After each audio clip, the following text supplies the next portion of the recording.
Tarde. Yo tengo aquí al señor Juan Carlos Ortiz, vicepresidente del Instituto de Ingeniero de Minas del Perú.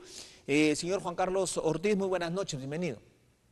Muchísimas gracias por la invitación. Muchísimas gracias por estar esta noche con nosotros. ¿Qué duda cabe que la región La Libertad es una de las regiones que está padeciendo, como otras, ¿no?, de esta minería ilegal?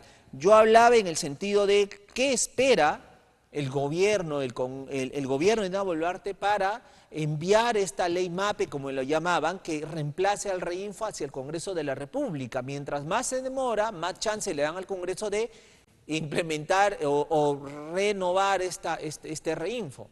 Señor Ortiz. Bueno, efectivamente hay un vacío en este aspecto porque son varios años ya desde que se hizo la última adenda para extender el plazo del REINFO, adenda que vino de alguna forma también con algunas añadiduras a la ley que ya venía siendo modificada previamente y ha generado lo que hoy ya conocemos, esta figura legal en la cual se le da una suerte de carta libre a todas las personas que declaran, no que tengan la intención, pero que declaran querer formalizarse. Y esto les permite tener impunidad en el sentido de que pueden primero comprar explosivos, comprar sustancias que Insumos, sí. están ligadas a la actividad minera, que son controladas, poder transportar mineral sin indicar de dónde viene y de dónde ha sido extraído, sin tener que tener un acuerdo con el dueño de la tierra superficial ni con las concesiones mineras. Y además, por encima de todo esto, son inmunes a cualquier investigación penal o de la policía. Entonces, un vehículo que ha permitido obviamente que se transforme en un mecanismo de impunidad y de criminalidad en todos sus aspectos. Y es tanto así que hoy día, aparentemente, por las cifras que uno conoce, es la actividad criminal más voluminosa que tiene el Perú, más el narcotráfico. Imagínense ustedes con esa Sí. escala, es decir, es más grave, mueve más dinero que el narcotráfico en el Perú, que tradicionalmente o históricamente ha sido uno de los principales flagelos de nuestra sociedad. Vamos a seguir conversando con usted, me tengo que ir a una pausa comercial y regresamos para saber por qué demora esta ley MAPE, esta ley de formalización y promoción de la pequeña minería y minería artesanal. Ley MAPE que el Ejecutivo tiene que aprobarla y enviarla al Congreso.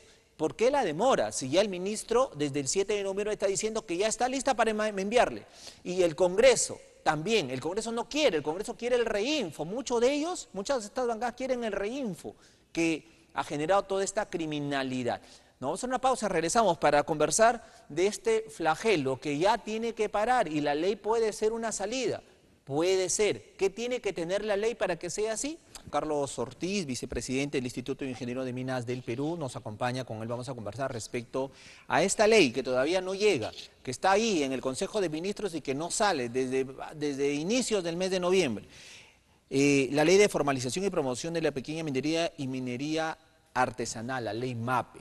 Queda claro, señor Ortiz, de que esta norma que tenemos, esta ley de REINFO, no va más. O sea, ya no hay forma de que esta siga dándose en el tiempo. Ya tiene que desaparecer.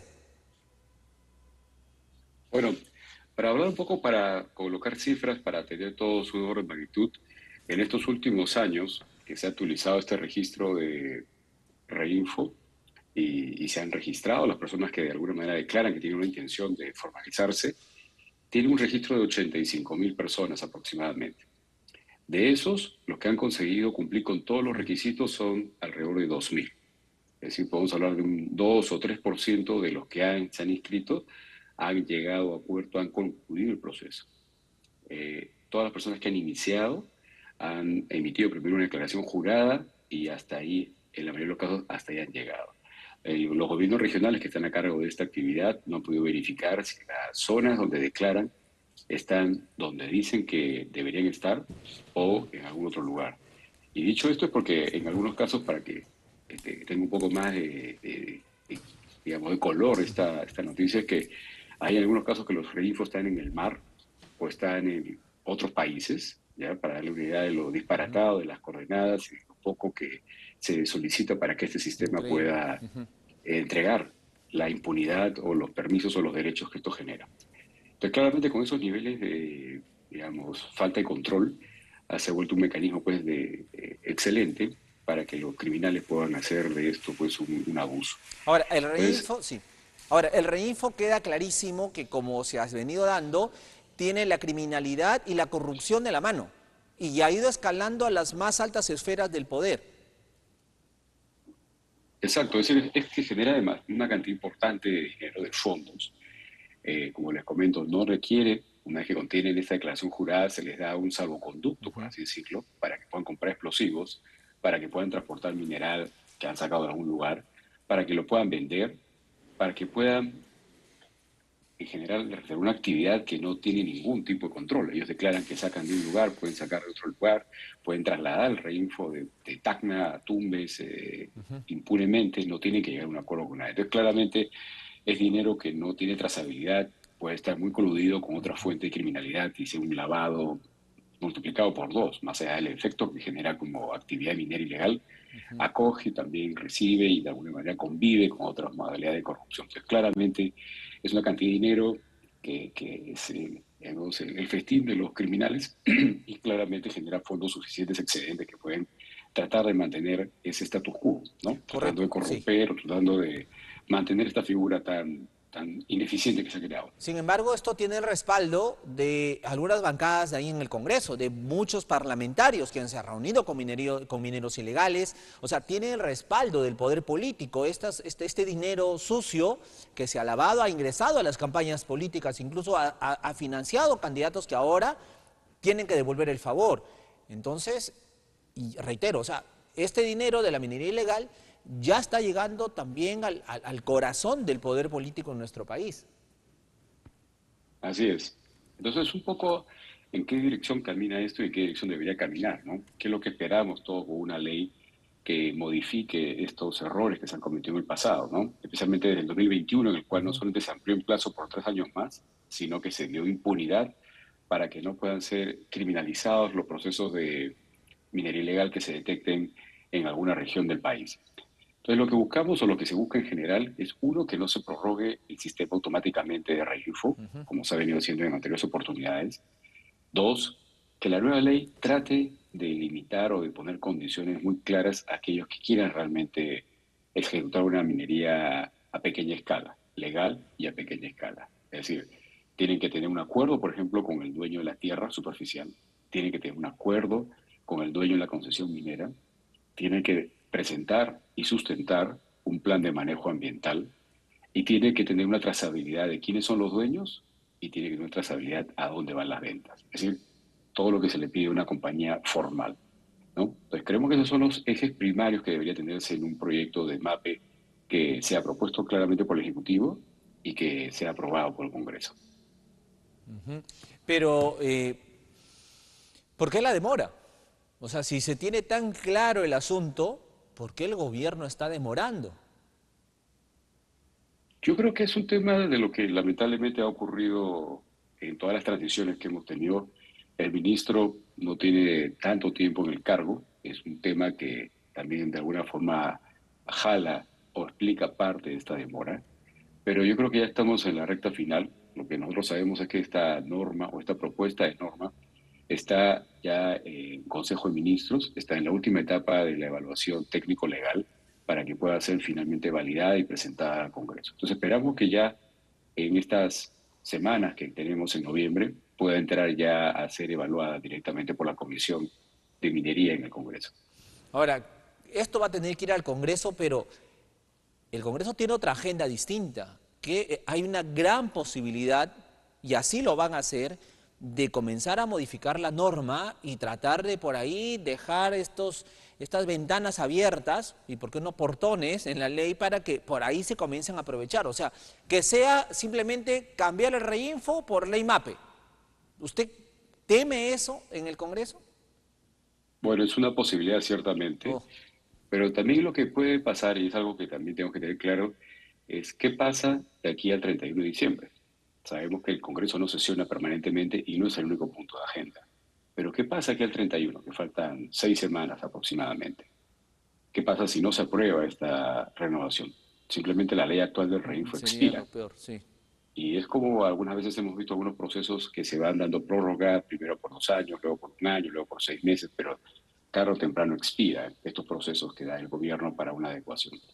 Entonces, uno de los escenarios es que tenemos que ser conscientes que puede ocurrir, es que esta norma no se renueve y no tengamos todavía una nueva norma. Pero tampoco es una tragedia en el sentido estricto porque claramente el no tener esta ley de reinfo, el no tener y validar que cualquiera que tenga una declaración jurada tenga un derecho a comprar explosivos, a vender mineral robado, a procesar mineral robado y a poder enriquecerse en base a eso. Pues yo creo que una vez que esto acabe, digamos, por su propia fecha de caducidad, vamos a tener un panorama tal vez incluso mejor para poder discutir una ley que tenga las bases de legitimidad que todos queremos como sociedad civil. Ahora, pero dadas las condiciones, o sea, vamos a tener más de lo mismo, tal vez peor, ¿no? O sea, las condiciones están bien complicadas para mejorar, para mejorar me refiero.